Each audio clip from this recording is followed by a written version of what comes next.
तुम्हारी सबसे बड़ी लड़ाई दुनिया से नहीं है, वो तुम्हारी अपनी ही आदतों से है। So good morning brothers, this is day 30 of rebuilding my self. आज फिर से लेट उठा एंड ऑनेस्टली अब ये चीज़ रिग्रेट देने लगी है। मैं जानता हूँ मुझे क्या करना है, लेकिन बॉडी अभी भी उस रूटीन को एक्सेप्ट नहीं करना चाहती। जिम गया, ऑफिस गया, शाम को बारिश ने तो पूरा वर्कआउट का प्लान खराब कर दिया। फिर मैंने अपनी लेग्स की रिस्पॉन्सिबिलिटीज घर पे ही ले ली।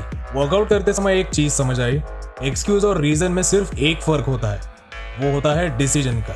कल फिर से कोशिश करेंगे, but all we need is just one more step.